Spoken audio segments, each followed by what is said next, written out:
Hi, I'm Annie Fitzsimmons. I'm your Washington REALTORS legal hotline lawyer, and this video is the second video in our series entitled Dangerous Business Practices in a Seller's Market. And in the last video, we talked about some bright line rules that listing brokers need to adhere to in order to avoid engaging in dangerous practices.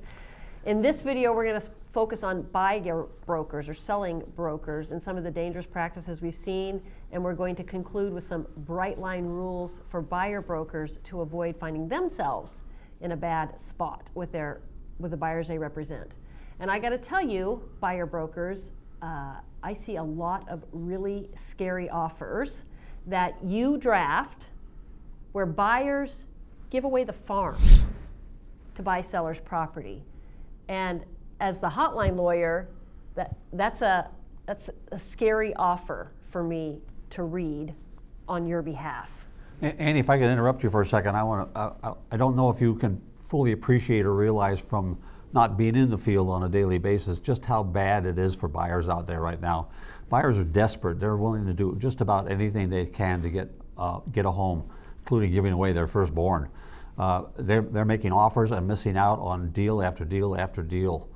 And buyers are in a desperate situation right now, and buyer brokers, the last thing you need to be doing is making yourself complicit to their vulnerability and their desperation. It's up to you to protect them and watch out for their best interests, to avoid preyful tactics that lead to their vulnerability. It's why we exist as an industry and why we exist as realtors is to take care of our clients, represent our buyers to their best interest, and in many cases we're not doing that right now. So Paul, backing up for a second, are you suggesting that the legal hotline attorney ivory tower is not real world? Yes, it is. That's exactly what I'm saying. It is ugly out there right now. Okay, I know that. Paul's right. Obviously, Paul is right. You all know that way more than I know that. You experience it every single day. I hear all the time about buyers being frustrated with having lost the first 5 houses they made offers on, or first 25 houses they made offers on. Absolutely. And I know that is the genesis for the crazy offers that I'm reading. Nevertheless, as the hotline lawyer, I can't help but be concerned on your behalf, because market cycle after market cycle, what we see is buyers do ridiculous things like pay tens of thousands, if not more, dollars over the list price for the property, over the appraised value for the property, and because they feel like they have to. But then when the whole market cycle concludes and all of a sudden this buyer now becomes a seller and wants to sell the property, and the once buyer, now seller, can't sell the property for what they paid for it, who are they going to sue? And we've seen this over and over across the country. Not today, but at the end of market cycles like today's in the past.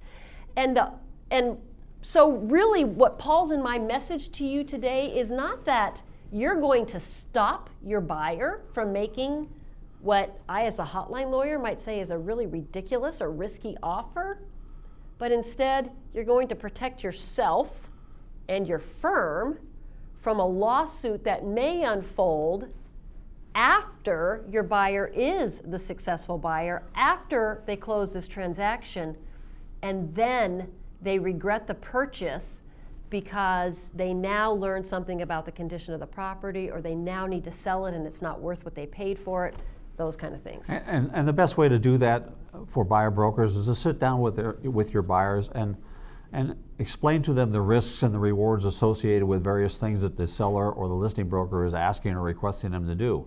The decisions ultimately, of course, belong to the buyer, but you need to have a serious conversation going through it in detail about the risk and rewards.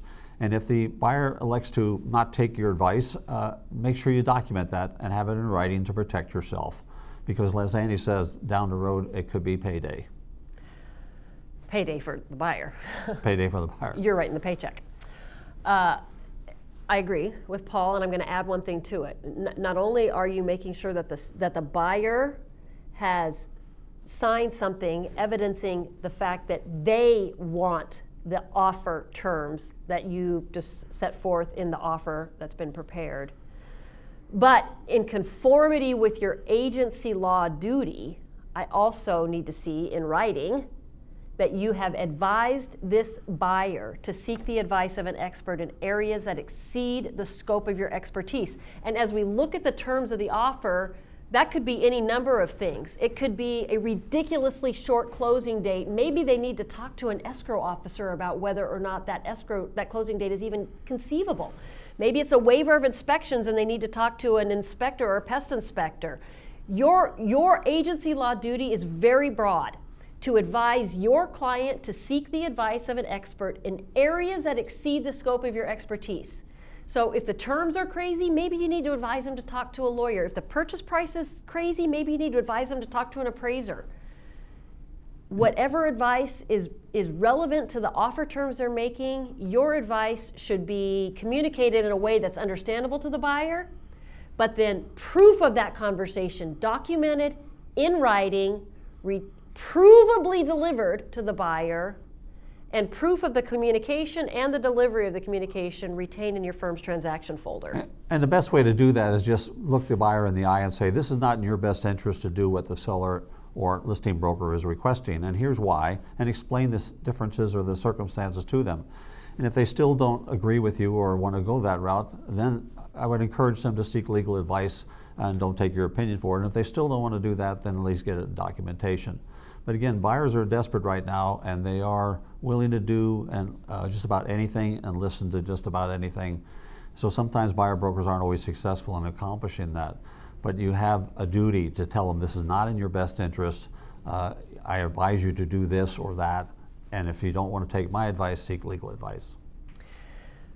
And then I think one thought that I would like to before we wrap up this video, to leave the viewers with, and this is a message directly to designated brokers. Designated brokers, it is absolutely critical for your protection, your broker's protection, your firm's protection, that this advice to buyers be documented in writing. So if your brokers don't already have the format to be able to, as Paul just described, warn buyers of the risks of the specific issues, the specific offer terms that are troublesome, advise them to seek legal counsel, and gain their signature consenting to all of that, then designated brokers, you should help them create the format for getting the proper acknowledgement, consent, the giving of advice, the documentation they need. It's not a statewide form. You're not going to find a statewide form that sets forth that information and gives you the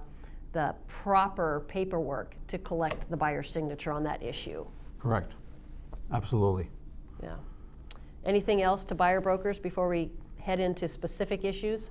No, I'm anxious to get to the specific issues. All right. Well, in the next video, you're going to see the first of those specific issues. Until then, if you have questions on anything that we've talked about in this video or in this series or anything else, send an email to me, legalhotline@warealtor.org.